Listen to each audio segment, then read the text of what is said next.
ರಾಜ್ಯದಲ್ಲಿ ಮುಂದಿನ 6 ದಿನಗಳ ಕಾಲ ಭಾರೀ ಮಳೆ ಆಗಲಿದೆ ಅಂತ ಹವಾಮಾನ ಇಲಾಖೆ ಮುನ್ಸೂಚನೆಯನ್ನ ಕೊಟ್ಟಿದೆ. ಕರಾವಳಿ, ಉತ್ತರ ಕನ್ನಡ, ದಕ್ಷಿಣ ಕನ್ನಡ, ಉಡುಪಿ ಜಿಲ್ಲೆಗಳಲ್ಲಿ ವರುಣನ ಅಬ್ಬರ ಜೋರಾಗಲಿದ್ದು ಮುಂದಿನ 4 ದಿನಗಳ ಕಾಲ ರೆಡ್ ಅಲರ್ಟ್ ಘೋಷಣೆಯನ್ನ ಮಾಡಲಾಗಿದೆ. ಶಿವಮೊಗ್ಗ, ಚಿಕ್ಕಮಗಳೂರು, ಕೊಡಗು, ಬೆಳಗಾವಿ, ವಿಜಯಪುರ ಜಿಲ್ಲೆಗಳಲ್ಲಿ ಭಾರೀ ಮಳೆಯಾಗುವಂತ ಸಾಧ್ಯತೆ ಇದೆ.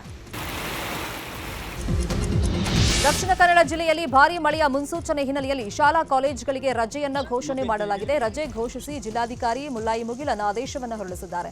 ಇನ್ನು ಭಾರೀ ಮಳೆ, ಗಾಳಿಯ ಮುನ್ಸೂಚನೆಯನ್ನ ಹವಾಮಾನ ಇಲಾಖೆ ಕೊಟ್ಟಿದ್ದು ಮೀನುಗಾರರು ಸಮುದ್ರ ತೀರಕ್ಕೆ ಇಳಿಯದಂತೆ ಸೂಚನೆಯನ್ನ ನೀಡಲಾಗಿದೆ. ಹೈದರಾಬಾದ್ನಲ್ಲಿ ಮಹಾಮಳೆಯಿಂದ ಜನಜೀವನ ಅಸ್ತವ್ಯಸ್ತವಾಗಿದೆ. ತಗ್ಗು ಪ್ರದೇಶಗಳಿಗೆ ನೀರು ನುಗ್ಗಿದ ಪರಿಣಾಮ ರಸ್ತೆಗಳು ಜಲಾವೃತಗೊಂಡಿವೆ. ಮುಷಿರಾಬಾದ್ನಲ್ಲಿ 2 ಕಾರುಗಳು ಮುಳುಗಿ 4 ಮಂದಿ ಸಾವು ಬದುಕಿನ ಮಧ್ಯೆ ಹೋರಾಟವನ್ನು ಮಾಡ್ತಾ ಇದ್ರು. ಈ ವೇಳೆ ಸ್ಥಳೀಯರು ಕಾರ್ನ ಗಾಜ್ ಒಡೆದು ಕಾರಲ್ಲಿದ್ದ 4 ರಕ್ಷಣೆ ಮಾಡಿದ್ದಾರೆ.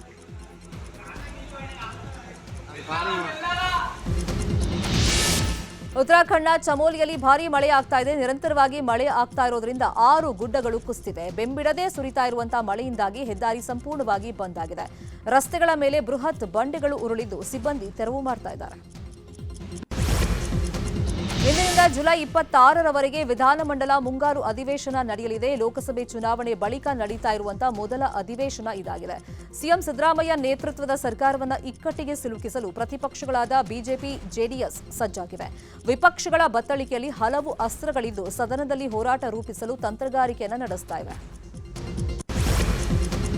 ವಿಧಾನಮಂಡಲ ಅಧಿವೇಶನ ಕಾವೇರಲಿದೆ. ಕಾಂಗ್ರೆಸ್ ವಿರುದ್ಧ ಮುಗಿಬೀಳೋದಕ್ಕೆ ಮೈತ್ರಿ ನಾಯಕರು ಸಿದ್ಧರಾಗಿದ್ದಾರೆ. ವಾಲ್ಮೀಕಿ ಮತ್ತು ಮೂಡಾ ಹಗರಣಗಳನ್ನು ಪ್ರಸ್ತಾಪಿಸಿ ಸದನದ ಒಳಗೂ ಹೊರಗೂ ಹೋರಾಟಕ್ಕೆ ಪ್ಲಾನ್ ಅನ್ನ ಮಾಡಿಕೊಂಡಿದ್ದಾರೆ. ವಾಲ್ಮೀಕಿ ನಿಗಮ ಹಗರಣದಲ್ಲಿ ಮಾಜಿ ಸಚಿವ ಬಿ ನಾಗೇಂದ್ರ ಅವರನ್ನ ಇಡಿ ಅಧಿಕಾರಿಗಳು ಬಂಧಿಸಿದ್ದಾರೆ. ಇದು ಆಡಳಿತ ಪಕ್ಷಕ್ಕೆ ಮುಜುಗರ ಉಂಟು ಮಾಡಿದೆ. ಇದನ್ನೇ ಅಸ್ತ್ರ ಮಾಡಿಕೊಂಡಿರುವಂತಹ ವಿಪಕ್ಷದ ನಾಯಕರು ಸರ್ಕಾರವನ್ನ ಇಕ್ಕಟ್ಟಿಗೆ ಸಿಲುಕಿಸಲು ಸಜ್ಜಾಗಿದ್ದಾರೆ. ಮತ್ತೊಂದು ಕಡೆ ಮೂಡಾದಿಂದ ನಿಯಮ ಬಾಹಿರವಾಗಿ ಸಿಎಂ ಪತ್ನಿ ಸೈಟ್ ಪಡೆದಿದ್ದಾರೆ ಅನ್ನೋ ಆರೋಪ ಇದೆ. ಇದನ್ನು ಕೂಡ ಪ್ರಸ್ತಾಪಿಸಿ ಸದನದಲ್ಲಿ ಮುಗಿಬೀಳಲು ಬಿಜೆಪಿ ಸಜ್ಜಾಗಿದೆ. ವಿಧಾನಮಂಡಲ ಅಧಿವೇಶನ ಮೊದಲ ದಿನವಾದ ಇಂದು ಪ್ರತಿಪಕ್ಷ ಬಿಜೆಪಿ ಶಾಸಕರು ವಾಲ್ಮೀಕಿ ಅವ್ಯವಹಾರದ ಬಗ್ಗೆ ಗಮನ ಸೆಳೆಯೋದಕ್ಕೆ ಮುಂದಾಗಿದ್ದಾರೆ. ಶಾಸಕರ ಭವನದ ಆವರಣದಲ್ಲಿರುವಂತಹ ಮಹರ್ಷಿ ವಾಲ್ಮೀಕಿ ಪ್ರತಿಮೆ ಬಳಿಯಿಂದ ವಿಧಾನಸೌಧಕ್ಕೆ ಕಾಲ್ನಡಿಗೆಯಲ್ಲೇ ತೆರಳಲಿದ್ದಾರೆ. ಬೆಳಗ್ಗೆ 10 ಗಂಟೆಗೆ ಪ್ರತಿಮೆ ಬಳಿ ಸೇರಲಿರುವಂತಹ ಪ್ರತಿಪಕ್ಷ ನಾಯಕ ಆರ್ ಅಶೋಕ್, ಬಿಜೆಪಿ ರಾಜ್ಯಾಧ್ಯಕ್ಷ ವಿಜಯೇಂದ್ರ, ಉಭಯ ಸದನಗಳ ಬಿಜೆಪಿ ಸದಸ್ಯರು ಮಾಲಾರ್ಪಣೆಯನ್ನ ಮಾಡಲಿದ್ದಾರೆ. ಬಳಿಕ ರಾಜ್ಯ ಸರ್ಕಾರದ ವಿರುದ್ಧ ಘೋಷಣೆ ಕೂಗಿಕೊಂಡು ವಿಧಾನಸೌಧಕ್ಕೆ ಕಾಲ್ನಡಿಗೆಯಲ್ಲೇ ಸಾಗಲಿದ್ದಾರೆ.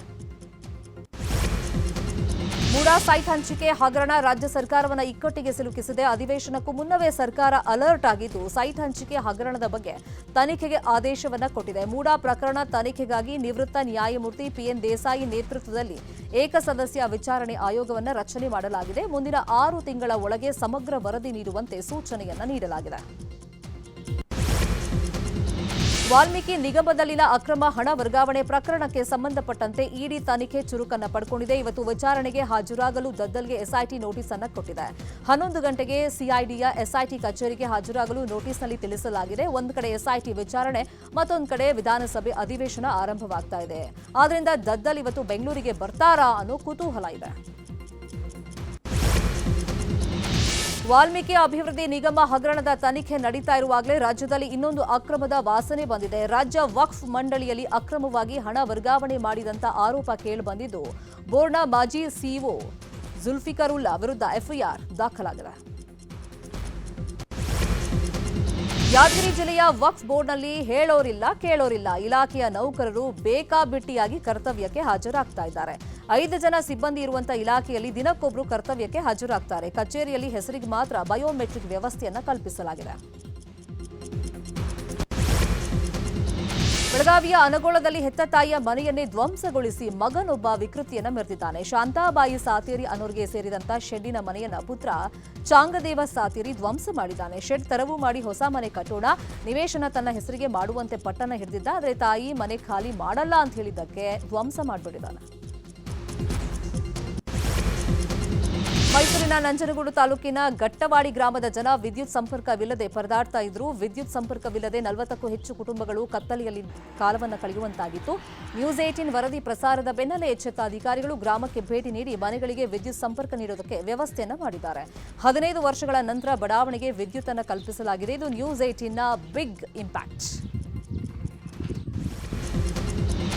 ಅಂಗನವಾಡಿ ಕೇಂದ್ರಗಳ ಉನ್ನತೀಕರಣಕ್ಕೆ ಮುಂದಾಗಿರುವಂತಹ ರಾಜ್ಯ ಸರ್ಕಾರ ಜುಲೈ 22ರಿಂದ 250 ಅಂಗನವಾಡಿಗಳಲ್ಲಿ ಎಲ್ಕೆಜಿ, ಯುಕೆಜಿ ಆರಂಭ ಮಾಡ್ತಾ ಇದೆ.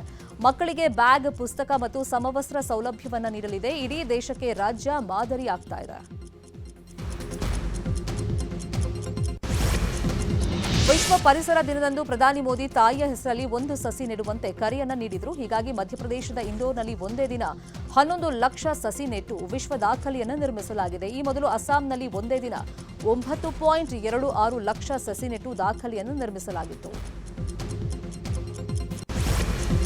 3ನೇ ಬಾರಿಗೆ ನೇಪಾಳದ ಪ್ರಧಾನಿಯಾಗಿ ಕೆಪಿ ಶರ್ಮಾ ಓಲಿ ನೇಮಕವಾಗಿದ್ದಾರೆ. ಇವತ್ತು ಓಲಿ ಜೊತೆಗೆ ಹಲವರು ಸಚಿವರಾಗಿ ಪ್ರಮಾಣ ವಚನವನ್ನ ಸ್ವೀಕರಿಸಲಿದ್ದಾರೆ.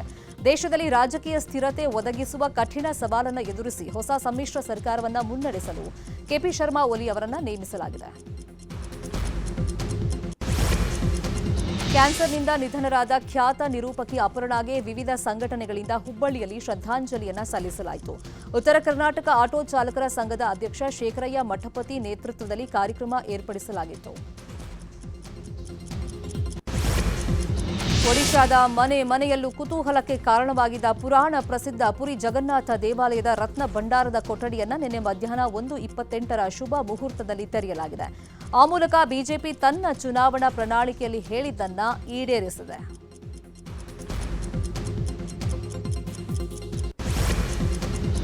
ದಿನೇ ದಿನೇ ತಮ್ಮ ವರ್ಚಸ್ಸನ್ನ ಹೆಚ್ಚಿಸಿಕೊಳ್ತಿರುವಂತಹ ಪ್ರಧಾನಿ ನರೇಂದ್ರ ಮೋದಿ ವಿಶ್ವದ ಜನಪ್ರಿಯ ನಾಯಕರುಗಳಲ್ಲಿ ಒಬ್ಬರಾಗಿದ್ದಾರೆ.